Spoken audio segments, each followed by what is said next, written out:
यहाँ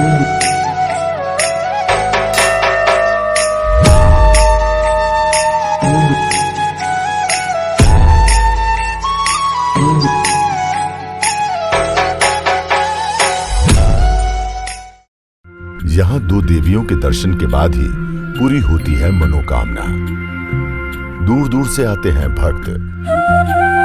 नवरात्रि में माता के भक्त उनके दर्शन के लिए मंदिरों में माथा टेकने जाते हैं।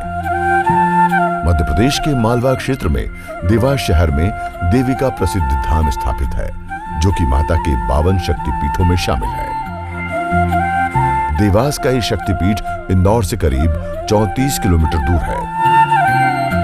ऊंची पहाड़ी पर स्थित माता का ये भवन देश भर में प्रसिद्ध है। इसकी अनोखी प्रसिद्धि का कारण यहाँ विराजमान दो बहनें हैं। जी हाँ, माता के इस अनोखे दरबार में दो देवियां विराजमान हैं। यहाँ मां तुलजा भवानी और मां चामुंडा देवी विराजमान हैं। इस मंदिर को टेकरी के नाम से जाना जाता है और कहा जाता है कि यहाँ देवी मां का रक्त गिरा था, इसलिए यहाँ मां चामुंडा का प्राकट्य स्थापित हुआ है। अनादिकाल से स्थापित इस मंदिर में दूर दूर से भक्त माता के दर्शन करने आते हैं। लोगों की मान्यताओं के अनुसार यहाँ देवी के दर्शन मात्र से ही व्यक्ति के वारे न्यारे हो जाते हैं। लोग यहाँ अपनी मनौतियां लेकर दूर दूर से आते हैं और पूरी होने का आशीर्वाद लेकर जाते हैं। माता के दोनों ही स्वरूपों को छोटी मां व बड़ी मां के नाम से जाना जाता है। तुलजा देवी को बड़ी माता और चामुंडा देवी को छोटी माता कहा जाता है।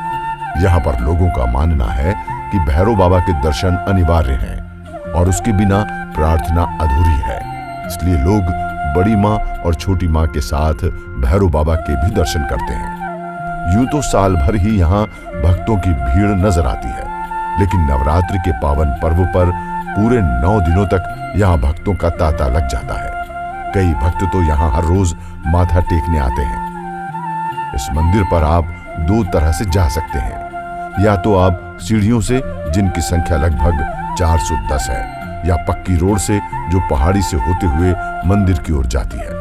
आप रोपवे की सहायता से भी मां के दर्शन करने जा सकते हैं।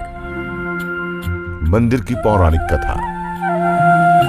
इस मंदिर के बारे में ऐसा कहा जाता है कि बड़ी मां और छोटी मां के बीच बहनों का रिश्ता था। यहाँ दोनों माताएं संग में रहती थी। एक दिन किसी बात पर दोनों बहनों में विवाद हो गया और ये बढ़ता गया, जिसके चलते दोनों ही माताएं अपना अपना स्थान छोड़कर जाने लगी। तभी माताओं को कुपित देखकर उनके साथी हनुमान जी और भैरव बाबा ने उनका क्रोध शांत करने और वहीं रुकने की विनती करी। दोनों ही माताएं जैसी थी वैसी ही रुक गई। बड़ी माता का आधा शरीर पाताल में समा चुका था, तो वो जैसी स्थिति में थी वैसी ही टेकरी पर रुक गई और छोटी माता टेकरी से उतर रही थी। उनका मार्ग अवरुद्ध होने के कारण वे और कुपित हो गईं और जिस अवस्था में वे नीचे उतर रही थी, उसी में वे टेकरी पर विराजमान हो गए।